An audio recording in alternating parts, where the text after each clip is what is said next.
Bahia Meio-Dia. Oferecimento: Curso Galileu, líder em aprovação. E aniversário Cipolate. Compre, concorra. Olá, boa tarde. A hora certa para você, 12h02. Muito bom ter sua companhia aqui na hora do almoço. E nessa edição a gente vai falar da retirada de veículos abandonados nas ruas de Itabuna. É assunto de Eliane Moitinho. Boa tarde, Eliane. Boa tarde, Olga. Aqui em Itabuna, ontem foi realizada uma ação de retirada de veículos abandonados e você vai acompanhar ao vivo uma entrevista com o secretário de Transporte e Trânsito e saber o que fazer se encontrar uma situação como essa. É já aqui no Bahia Meio-Dia. E outro destaque aqui do Bahia Meio-Dia é uma situação preocupante, a ocupação de leitos na região. Thaisa Moura traz essas informações pra a gente. Boa tarde, Thaisa, com você. É isso mesmo, viu, Olga? Em várias cidades aqui do extremo sul, a taxa de ocupação dos leitos de UTI ultrapassa a marca dos 90%. Em uma cidade específica aí, já não tem mais leitos disponíveis. Já eu venho contar qual cidade é essa e qual a real situação dos municípios aí que estão tentando transferir pacientes e não estão conseguindo vagas. É já, Olga. Obrigada, Thaisa. E o próximo domingo, 13 de junho, é dia de Santo Antônio. E hoje, aqui no Bahia Meio-Dia, a gente vai falar um pouco da história do santo e também da programação especial que está sendo montada para ele aqui em Itabuna. Já você confere todos os detalhes. E como é mês junino, também vamos falar de São João. Pelo segundo ano consecutivo, os festejos juninos foram cancelados. Você vai ver que artistas da região procuraram outras formas de renda, já que mais uma vez eles não vão poder se apresentar nos palcos. É mais do que um trabalho, é uma vida voltada para arte, para música. Caiu o meu padrão de vida total. Mas a gente consegue pagar as continhas ali, a gente precisa, né? Não dá pra gente ficar parado esperando voltar. Isso aí, esses são alguns destaques desta sexta-feira, 11 de junho. Seja bem-vindo, seja bem-vinda e fique com a gente porque o Bahia Meio-Dia, a sua melhor companhia na hora do almoço, já está no ar.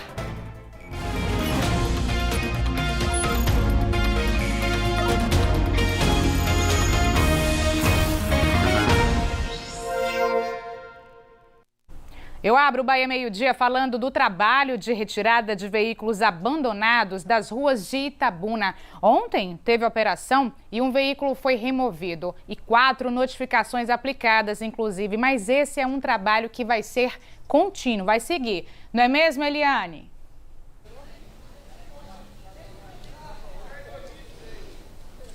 Isso mesmo, Olga. Boa tarde para todos que estão acompanhando o Bahia Meio-Dia. Aqui em Itabuna, quem não passou pela situação de encontrar um veículo abandonado na rua, não é verdade? Mas o que fazer? Fica aí com a gente que você vai ficar sabendo. E por isso eu te digo que é muito perigoso esses veículos na rua, porque eles podem até, inclusive, virar foco de doenças, como aí o vetor do transmissor da dengue, o Aedes aegypti. Para falar sobre esse assunto, nós vamos aqui ouvir o secretário de Transporte e Trânsito, Thales Silva. Boa tarde, Thales, seja bem-vindo. Qual foi o principal motivador para fazer essa retirada de carros em Itabuna? Boa tarde, Eliana. Boa tarde, Olga. Foi uma determinação do prefeito para que a gente pudesse fazer esse levantamento, né, de veículos abandonados nas vias, tendo em vista que hoje, né, como você mesmo falou, é um ponto principal, né, de transmissor do mosquito e também, por denúncias também aqui na secretaria, foram identificados que seriam pontos onde pessoas guardavam materiais ilícitos. Então, assim, foi algo que nos chamou bastante atenção e aí, por determinação do prefeito também, a gente buscou fazer essa operação para que a gente pudesse combater esses veículos. E além disso, eles podem acabar servindo ali de local para alguns moradores de rua usarem como banheiro ou escondendo criminosos, na verdade. Há algum levantamento de por que esses veículos são abandonados na rua? Na verdade, assim, infelizmente, acontece muito de veículos com problemas, né, mecânicos, e os proprietários não têm condição de, no momento, poder fazer né, o conserto para que tenha, né, seu veículo funcionando da forma devida e acaba deixando ali.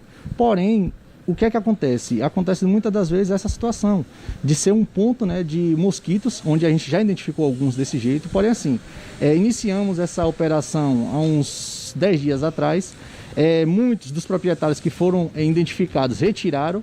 E ontem, né, na operação, a gente fez a remoção de um veículo, que foi um proprietário que, na verdade, nem apareceu. Então, assim, é algo que é recorrente na nossa cidade e a gente vai estar aí buscando, por quê? Buscando evitar essa proliferação dos mosquitos e também desses pontos de guarda de materiais ilícitos. Ok, Thales, a nossa apresentadora Olga, ela tem uma pergunta, pode dizer. Olga, a gente está te ouvindo. Isso, eu gostaria de saber, Thales, o seguinte, como que é feita essa identificação? Como é que a secretaria chega até os donos, essas pessoas que abandonaram esses veículos? Porque vocês, inclusive, aplicam multas, né? Então, como que é feita essa identificação? Vou repassar aqui a pergunta ao secretário. A nossa apresentadora pergunta como é que vocês chegam até esse veículo. Inclusive, existe uma multa, não é? Para quem deixa o veículo assim abandonado. Isso, na verdade é uma operação conjunta entre a Secretaria de Trânsito e a Secretaria de Urbanismo, né? A CIURB. E existe sim essa notificação administrativa por parte da Secretaria de Urbanismo, onde é uma notificação que a pessoa terá que se dirigir à Secretaria para poder, né, regularizar, fazer a sua defesa ou então apresentar, né, a retirada do veículo.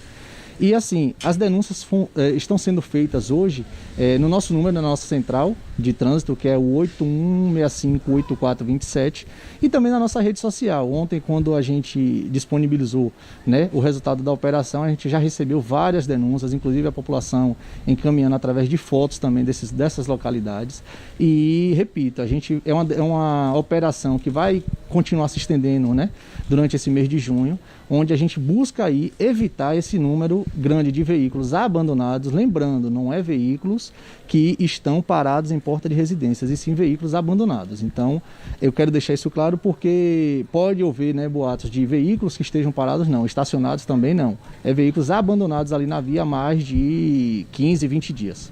Então vamos reforçar aqui o telefone para que alguém da população que encontrar um veículo que suspeite que esteja abandonado possa ir fazer a denúncia para que a secretaria faça a remoção. 73-8165-8427 é o número da nossa central de trânsito, entendeu? Que é um número também para quando tiver algum acidente que a população entre em contato com a nossa secretaria. Ok, muito obrigada pelos esclarecimentos. Olga, é com você. Obrigada, Eliane. Obrigada também ao secretário Thales.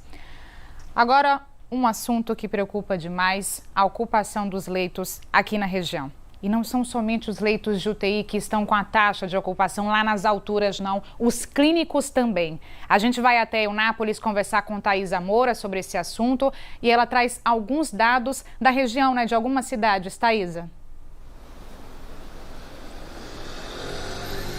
Oi, Olga. Boa tarde novamente para você e para todos. Isso é realmente algo que preocupa, né? Acho que está dando rugas aí para todo mundo que trabalha com essa coisa da gestão da saúde, porque já fazem 90 dias que nós atingimos aí um platô no nível de ocupação, nas taxas de contaminação e também nos níveis de ocupação dos leitos de UTI, que aqui no Extremo Sul ultrapassam os 80% há cerca de 3 meses. E nessa semana a situação voltou a ficar bem complicada aqui no Extremo Sul e em todo o Sul como um todo. Eu vou começar falando da taxa de ocupação em Ilhéus.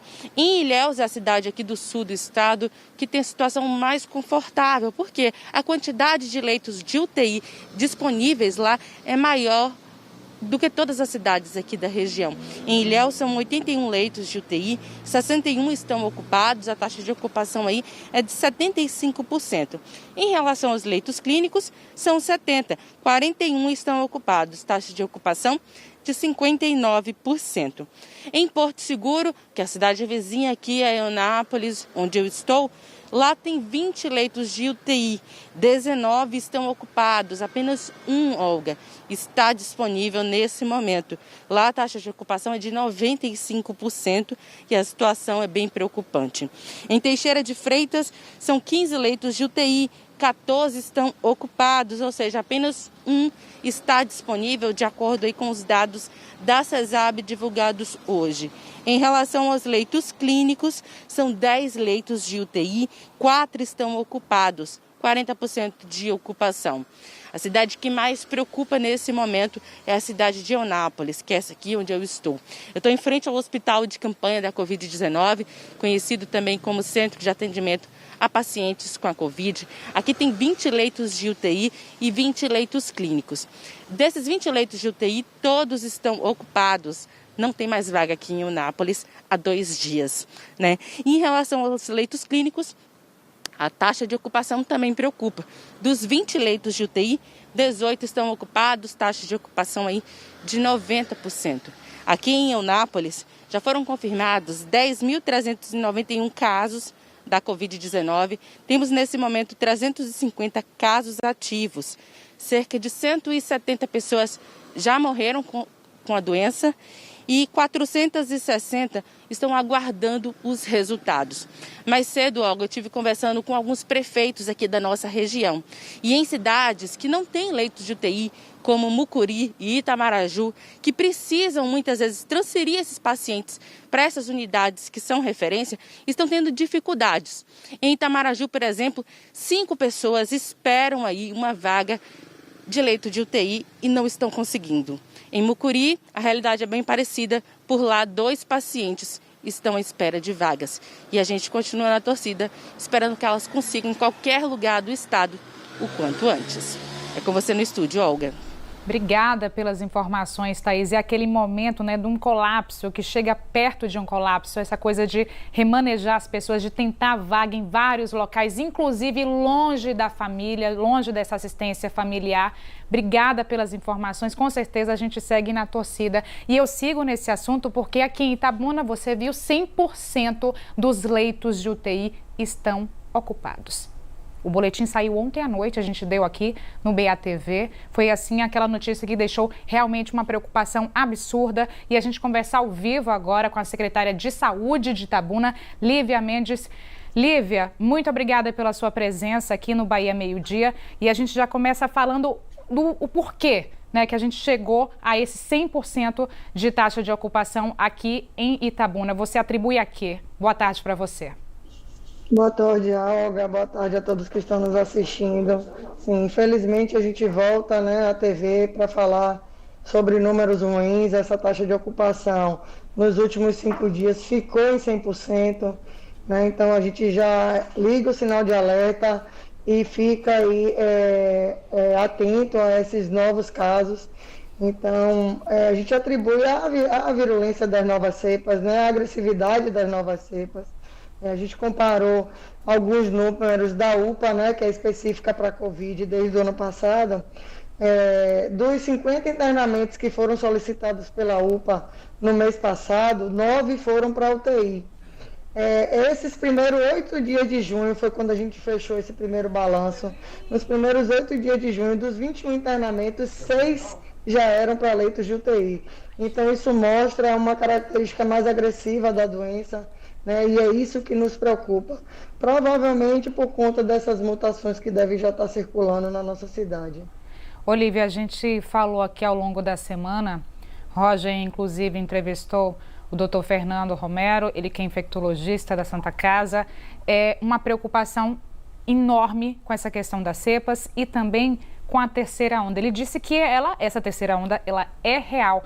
A gente já consegue sentir um pouco desse impacto aqui em Itabuna? Isso, Olga. A gente fica sempre alerta, né? Porque a gente sabe que essa onda, ela geralmente começam em Salvador, região metropolitana, e só refletem em Itabuna cerca de 10, 14 dias depois. Pelo menos foi esse o comportamento das outras ondas, né? Então a gente sempre que está vendo o número de casos subir, como foi amplamente divulgado na quarta-feira, nós atingimos o segundo maior pico de casos novos por dia no estado da Bahia. O primeiro tinha sido em junho do ano passado, e o segundo pico foi agora, nessa quarta-feira. A gente fala de toda a Bahia, mas a gente sabe que Itabuna, pelo comportamento das ondas anteriores, refletiu um aumento dos números e uma situação crítica cerca de 10 a 14 dias depois que esse número estourou instalou na Bahia como um todo. Então, começamos a nos preocupar muito em relação a isso, e é o que a gente vem falando há algum tempo. Estamos na nossa capacidade limite de leitos de UTI, não temos mais equipe especializada, tem a questão da dificuldade no fornecimento de medicações do kit intubação, está faltando para o Brasil inteiro, a demanda está sendo muito maior do que a própria produção e o fornecimento. Então, agora realmente é uma situação ainda mais crítica do que a gente vinha vivendo. Ampliamos em 20 leitos de UTI aqui para Itabuna, só que agora a gente chegou num ponto que não vemos como fazer uma ampliação. A gente tem que realmente barrar a disseminação do vírus.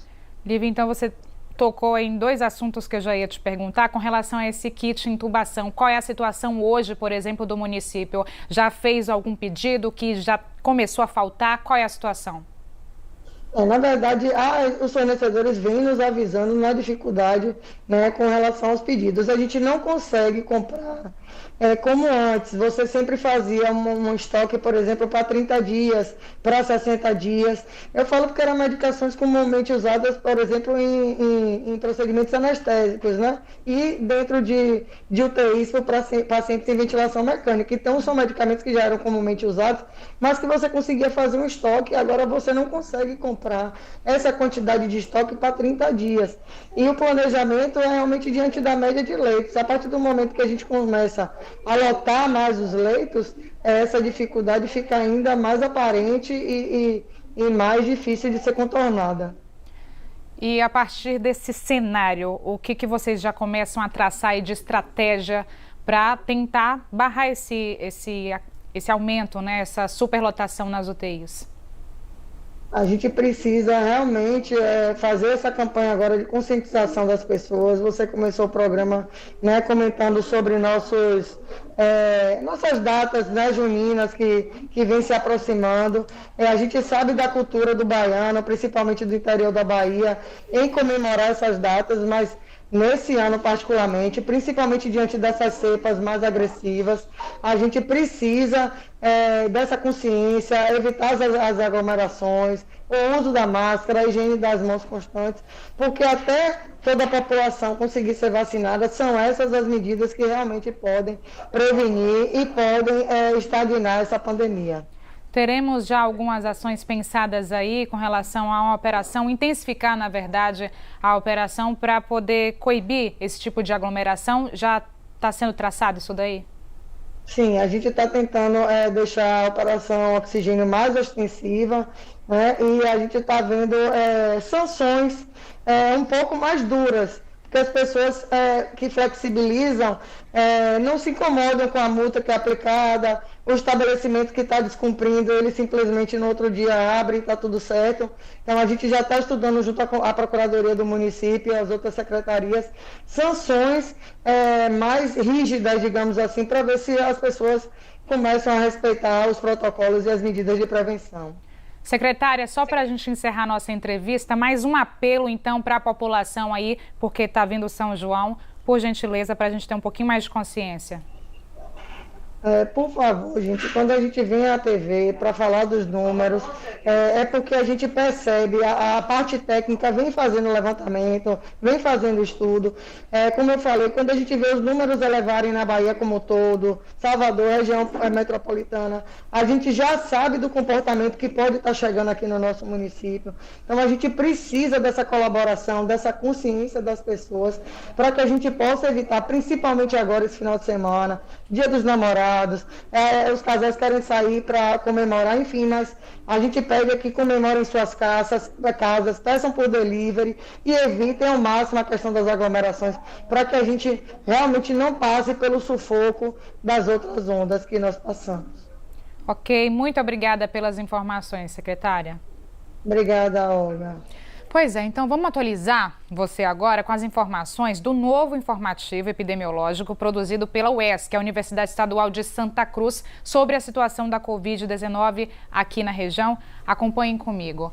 Olha só, a gente segue nesse lugar aí de terceiro maior número de casos acumulados, município, e terceiro maior número de óbitos por Covid do estado da Bahia. Em 14 dias, de 27 de maio até o dia 9 de junho, anteontem, houve um aumento desse número de casos, gente, acumulados de 2,1%. Em 14 dias também houve um aumento no número de óbitos por Covid-19. Então, até essa análise, até esse fechamento do boletim da UESC, Itabuna tinha 484 mortes e essas mortes subiram aí para 601 pessoas que perderam a vida para a Covid-19. Vamos ver a média móvel? A gente tem aí, olha só, registrada nos últimos dias, 7 dias, uma queda na média móvel. Tem 51,57 casos por dia sendo registrados, essa queda de 20,8%. E também tem uma queda, gente, na questão das mortes. Um óbito está sendo registrado por dia aqui em Itabuna, 50% de queda, só que a gente chama atenção para aquela questão que a secretária acabou de alertar, que a gente sente a chegada da terceira onda, com algum tempo, com uma espécie de atraso com relação a outras regiões da Bahia, por exemplo, Salvador e região metropolitana. Então, mesmo assim, tem que ter esse cuidado. Vamos agora dar uma olhadinha em Ilhéus. Ilhéus também tem aí o maior coeficiente de mortalidade por Covid-19 no estado da Bahia. Nos últimos 14 dias, 27 de maio até 9 de junho, houve um aumento dos casos acumulados de Covid-19, um aumento de 3%.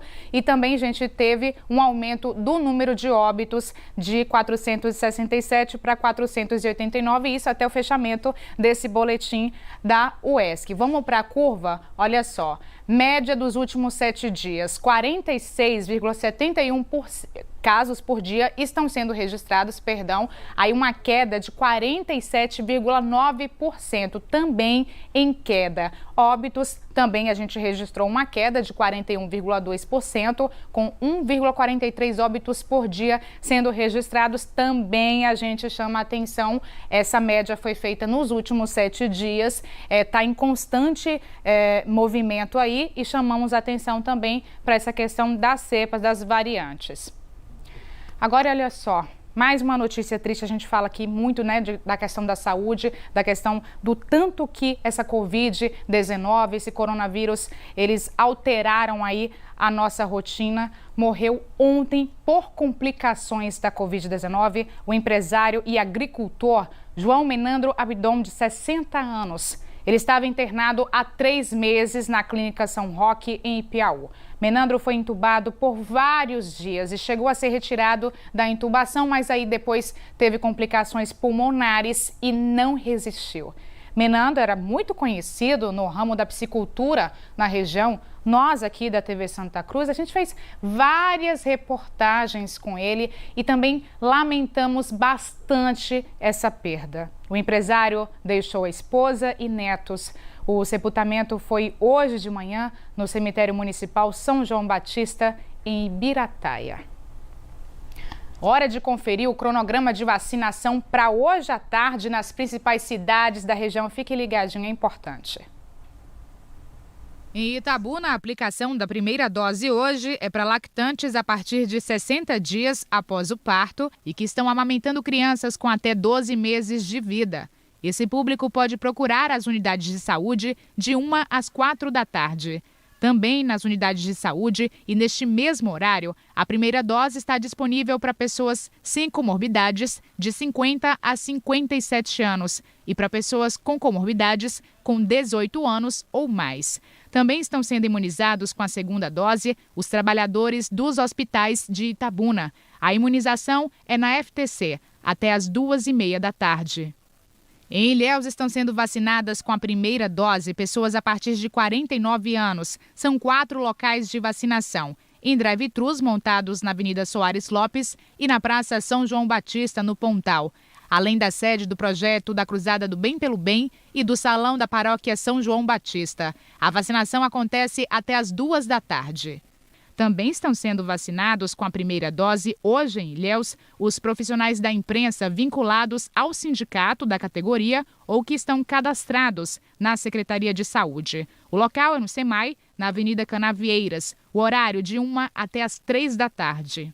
Em Eunápolis estão sendo vacinados com a primeira e a segunda doses os profissionais de saúde a partir de 18 anos. Os profissionais da Força de Segurança Pública e Salvamento também a partir de 18 anos e caminhoneiros a partir de 40 anos, além de lactantes a partir de 30. A vacinação é na Unidade de Saúde Oswaldo de Melo, no bairro Urbis 2. O horário das 2 às 4 da tarde.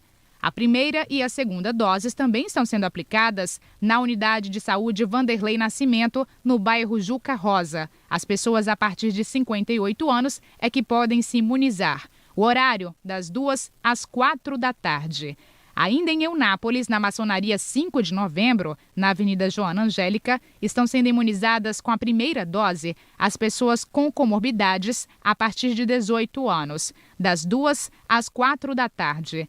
Já na loja maçônica Obreiros de Eunápolis, no bairro Centauro, a vacinação é para trabalhadores da educação a partir de 18 anos e gestantes e puérperas a partir de 18 anos também. O horário é das 2 às 4 da tarde.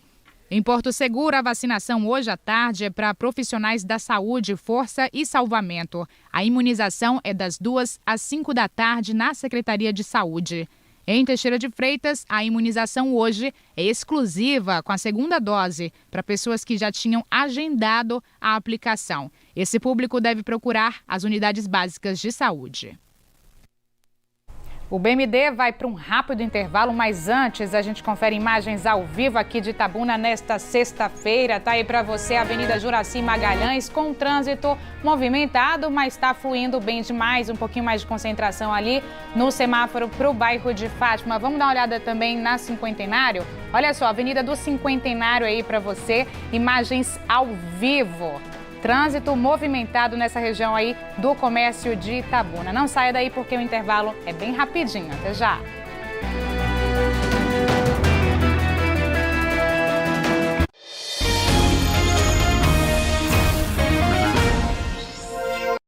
Mudando de assunto, falando agora de violência, o tráfico de drogas faz vítimas de várias formas, desde o dependente químico, a família. E um novo perfil dessas vítimas está crescendo aqui na Bahia. Mulheres. Só nos 3 primeiros meses do ano, 24 mulheres foram vítimas de morte violenta no estado, na Bahia. E segundo a Secretaria de Segurança Pública do estado, a maioria pode estar relacionada com o tráfico de drogas. Ela vive à sombra de um passado recente e trágico. Perdeu a única filha no dia que Ana Gabriela faria 27 anos. Quando eu vi que minha filha virou manchete de jornal, minha filha faz parte da estatística.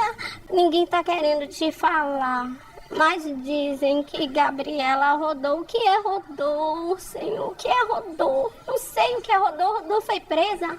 O rodou é morta. Que viram nas redes sociais. Ana Gabriela desapareceu em fevereiro desse ano. Foi vista pela última vez no bairro da periferia aqui de Salvador. Quase 2 meses depois do sumiço misterioso, a família recebeu a confirmação da morte dela. Depois acharam minha filha, o corpo da minha filha. Acharam o corpo. O que foi que minha filha fez para merecer isso? A dor, que não se afasta de nem um segundo, leva a uma profunda reflexão sobre a história construída entre mãe e filha. Gabi, como era chamada, teve um filho aos 17 anos. Mas a mãe disse que nunca faltou apoio, mesmo depois que Gabriela resolveu sair de casa e passou a ter um comportamento diferente. A forma dela se vestir mudou bastante. A forma de falar, as músicas que escutava, ela mudou. Quando ela vinha na minha casa, eu já não conhecia mais minha filha naquela música. Ela já estava desempregada, ela já tinha perdido o trabalho. Ela já não fazia mais faculdade, ela corria para paredão. Os amigos, você via os amigos que não era agradável. A transformação dela veio através de relacionamento. Ela era muito fraca quando se tratava de relacionamento, ela se jogava de cabeça. A minha filha foi vítima de uma paixão errada. de um amor errado. E se você parar várias, quando não terminam na cadeia, o que é que terminam? Na morte. Uma das investigações da polícia revela que a morte de Ana Gabriela pode ter a participação de traficantes rivais e que conheciam a jovem. Ainda não há nada concluído, mas as próprias estatísticas policiais mostram que cada vez mais mulheres pagam com a vida depois de um envolvimento amoroso que leva ao mundo do crime. Pelos dados da Secretaria de Segurança Pública do Estado, em 2019, 67 mulheres foram vítimas de morte violenta em toda a Bahia. No ano passado, o número subiu para 77 e até março deste ano, 24 jovens foram mortas. Segundo a Secretaria de Segurança Pública, a maioria dos casos está ligada ao tráfico de drogas.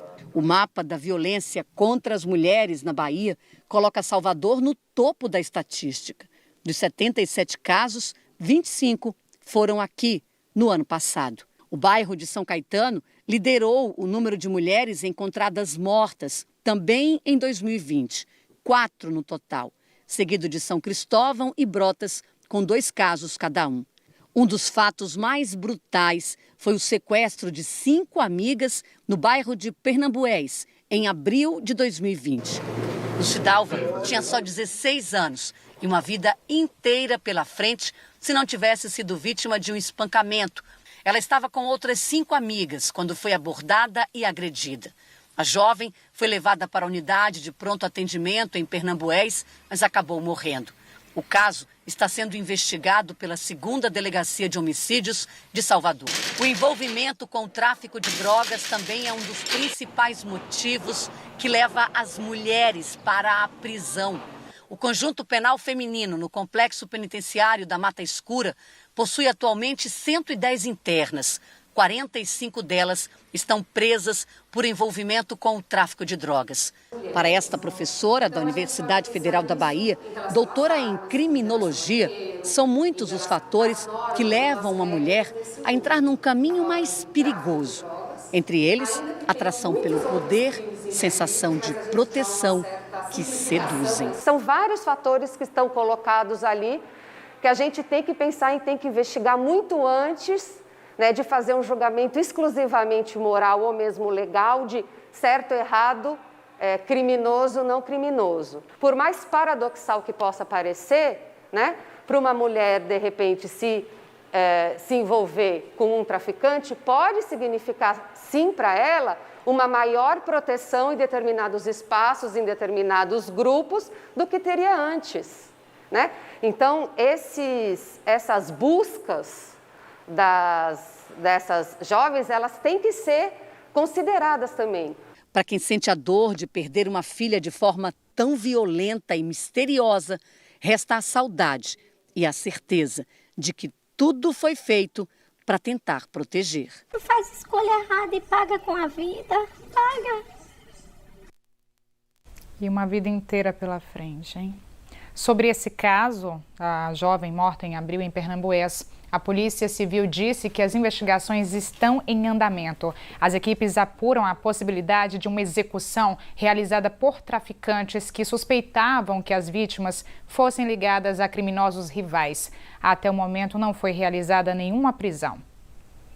A gente vai para o intervalo e na volta a gente fala do dia de Santo Antônio, santo casamenteiro, tão popular, né? Celebrado no próximo domingo, dia 13 de junho. Você vai ver que neste ano o Santuário de Santo Antônio, que fica aqui em Itabuna, completa 115 anos.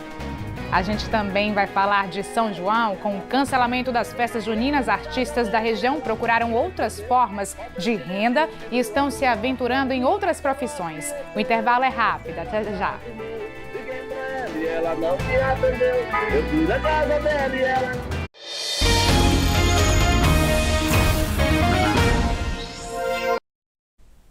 3 veículos se envolveram num acidente hoje pela manhã aqui em Itabuna. Foi na BR-415, na saída para Ilhéus. Segundo a Companhia Independente de Polícia Rodoviária, houve uma batida entre um carro forte e outros 2 carros de passeio. 6 pessoas precisaram ser levadas para o hospital de base. Não há informações sobre o estado de saúde das vítimas e nem sobre o que causou o acidente. Os veículos ficaram bem destruídos. Um foi até parar aí, no Rio Cachoeira. O trânsito ficou bastante complicado, precisou ser interrompido, teve engarrafamento, mas a polícia disse que a pista já foi liberada.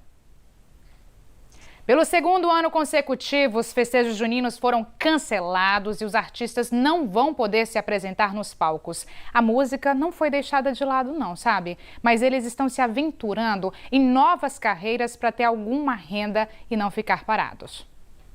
Liguei pra ela e ela não me atendeu. Eu fui na casa dela e ela não me recebeu.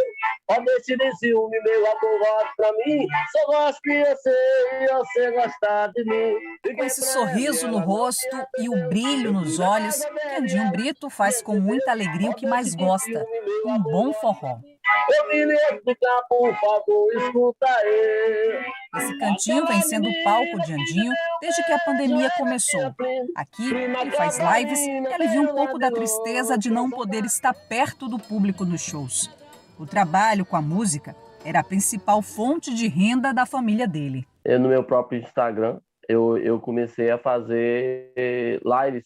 A live era para salvar a mim mesmo, porque psicologicamente eu estava mal, mas automaticamente ajudava as pessoas que me seguem, né? Nesse momento difícil, eu estava em casa e toda sexta-feira eu abri o Instagram e ligava e cantava, faltava 2, 3 horas de música. Isso aliviava meu coração, mas isso ajudava as outras pessoas. É mais do que um trabalho, é uma vida voltada para arte, para música. Sem shows e sem cachê, Andinho teve que se reinventar.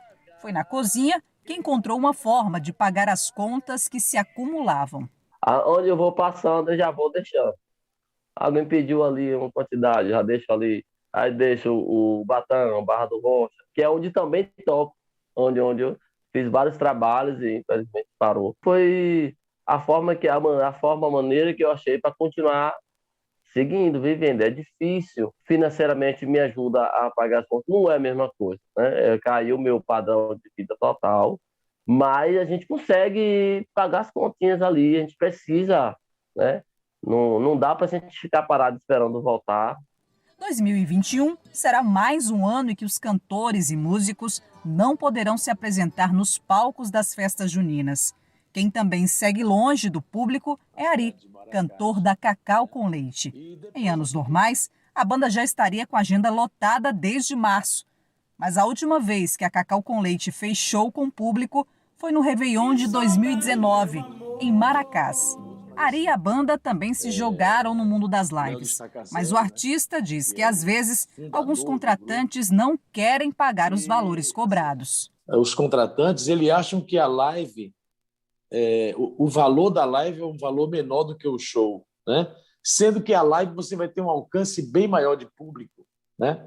Porque o público, quando você faz local, é um público seleto, é aquele público ali da cidade, né? Mas quando você faz uma live, você está atingindo não só o Brasil, mas outros países também.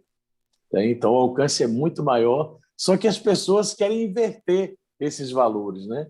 Elas acham que tem que ser menos, e aí, sinceramente, eu não aceito, não concordo. Eu acho que tem que valorizar os artistas, porque, principalmente nesse momento. Diante dessa dificuldade, Ari tem feito um trabalho que não tem muito a ver com forró. Eu faço jogos online, estou sempre fazendo aí jogos online e tentando buscar algum dinheiro no mercado, né? De criptomoedas, de roleta, enfim. Estou sempre aí buscando alguma coisa para arrancar o dinheiro do mercado. É um forrozeiro bem virtual. Bem tecnológico, né? Ai, ai, que alegria. Inclusive, a Ari PB e a Cacau com Leite vão estar daqui a pouquinho na Bahia FM Sul. E olha só, esse ano não vai poder ter festa de São João, mas algumas cidades estão caprichando na decoração junina.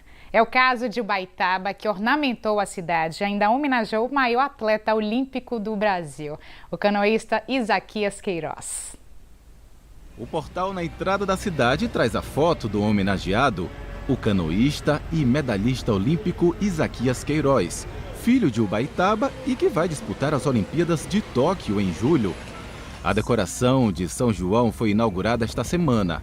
Algumas ruas da cidade ganharam bandeirolas coloridas, assim como a praça no centro, que se transformou numa vila junina. A ornamentação do Arraiar Olímpico, como está sendo chamado, inclui um balão gigante. E é claro que não podia faltar a imagem do santo.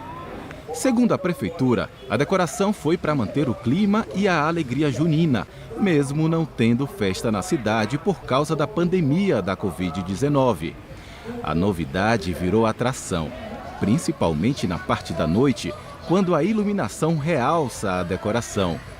Muitos moradores estão indo conferir e também registrar o momento em fotos. É isso, vai de pouquinho a pouquinho para não ter aglomeração. E olha só, Ilhéus também está arrumada ali, ó, a Praça Cairu no centro da cidade, para a gente ter pelo menos o clima, né, gente? O clima bom do São João, esse colorido, essa coisa boa mesmo, que é essa festa tão importante para a cultura popular brasileira, né? Então aí fica essa alegria para a gente passando ali pelo centro.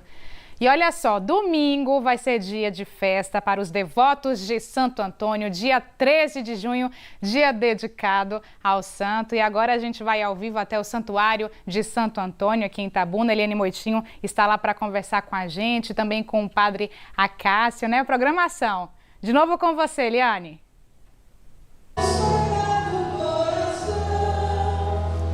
Olga, nessa época do ano, parece que Santo Antônio recebe mais encomendas de orações das mulheres solteiras, já que ele aí é considerado como o santo casamenteiro. E como você disse, estamos aqui no santuário. Nesse momento acontece uma missa e vamos conversar com o padre Acácio Alves a respeito da programação. Acácio, que é pároco aqui em Itabuna, a igreja está vivendo um ano especial, né? São 115 anos de existência. Exatamente, 115 anos de existência, que este santuário vai completar no próximo dia 15 de junho, dia de Santo Antônio, tá? E a história desse santuário é muito interessante porque a rapidez com a qual ela foi iniciada corresponde com uma briga político-religiosa entre famílias e que acabou definindo que foi São José e não Santo Antônio, padroeiro da cidade de Itabuna. E este santuário ele foi construído em tempo recorde, 2 anos apenas. Mas o querido São José saiu à frente, passou Santo Antônio e aí acabou que São José ficou padroeiro, mas Santo Antônio continuou no coração do povo itabunense, do povo grapiúna. Prova disso que esse santuário está cravado no centro financeiro da cidade de Itabuna, que é a Avenida Cinquentenário. E porque, afinal, o Santo Antônio ele tem assim, essa predileção para as mulheres que querem casar? A história é muito interessante, né? A tradição tem sempre um fundo. E Santo Antônio era conhecido pela sua grande bondade e caridade. Resultado, as moças pobres, não tendo dote para o casamento, acorriam a Santo Antônio e ele conseguia esses dotes, daí a tradição de ele ser um santo casamenteiro. Diga-se de passagem as simpatias, né, no imaginário popular, na crença popular, que pegam o santo, colocam dentro d'água, de ponta cabeça, coitado do Santo Antônio. Estamos na época da missa da trezena, não é? Que é uma preparação para essa comemoração. Fala um pouco dessa tradição. Então, a gente está se preparando para a trezena, né, a gente está se preparando para a festa com a trezena, corrigindo aqui minha fala. Começamos no dia 1º de junho. O último dia da trezena vai ser amanhã, Dia dos Namorados. Inclusive, temos uma programação especial dentro da missa do trezenário para os namorados e os candidatos a um namoro, né? Então, todo esse trezenário nos levou a pensar os 115 anos do santuário, o momento que nós estamos vivendo anualmente de preparação para a festa do padroeiro, nesse contexto também de pandemia, pedindo a Deus que nos livre logo desse mal, e no domingo a coroação disso tudo com a programação especial que a gente montou especialmente para o devoto de Santo Antônio. Os pãezinhos, esse ano ainda vai ter a tradicional bênção dos pães?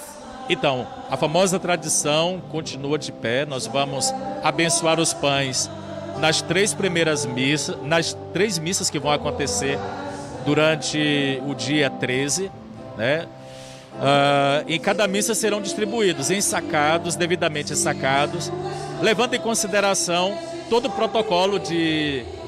protocolo sanitário para inibir qualquer possibilidade de contágio pelo coronavírus. A gente está tendo esse cuidado todo, mas nas 3 missas teremos a bênção dos pães e a entrega desses mesmos pães.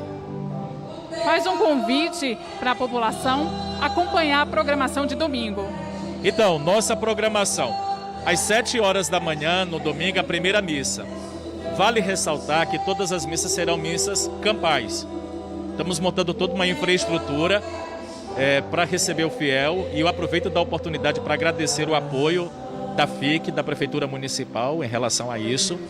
Às 11 horas da manhã, a segunda missa, e a última missa às 18 horas, seguida de procissão carreada. Muito bom, a gente tem aqui uma pergunta do estúdio. Isso, Eliane, que eu queria saber do Padre Acácio, com relação a essas comemorações, o que mudou com relação à pandemia? A gente já tem aí alguns ajustes, vai ter o pãozinho também, mas o que mudou?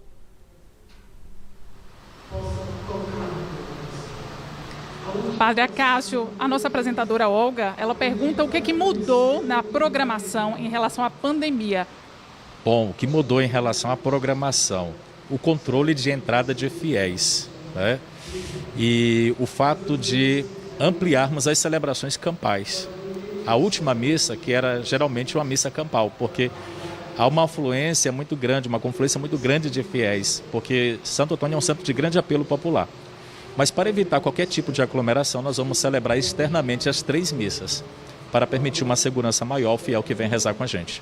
Essa foi a mudança mais sentida, né, durante todo o trezenário e durante o que vai acontecer com a festa no dia 13 de junho. Então reforça aí para todos os fiéis de Itabuna para que compareçam aqui no domingo para essa grande festa de Santo Antônio. Olha, o convite se estende a você, querido fiel, devoto de Santo Antônio, para celebrar duplamente, celebrar o seu santo devocional, que é Santo Antônio, mas celebrar os 115 anos de criação desta igreja, que está presente na vida do itabunense.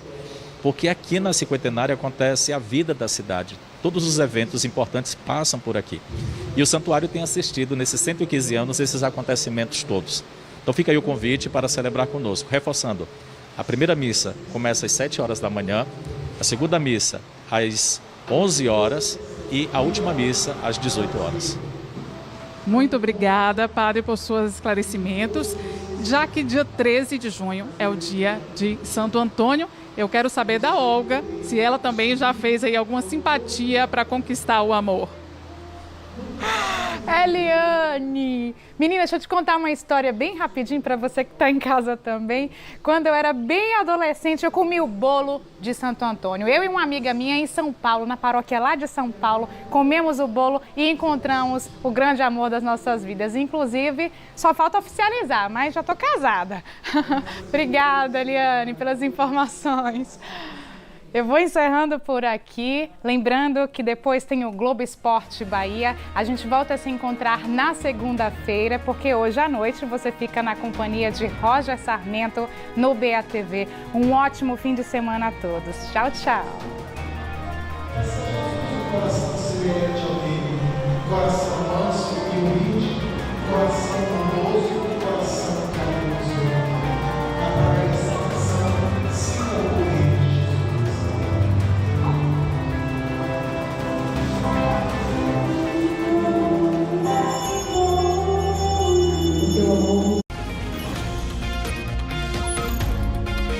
Bahia Meio-Dia. Oferecimento Curso Galileu, líder em aprovação. E aniversário Cipolate. Compre, concorra.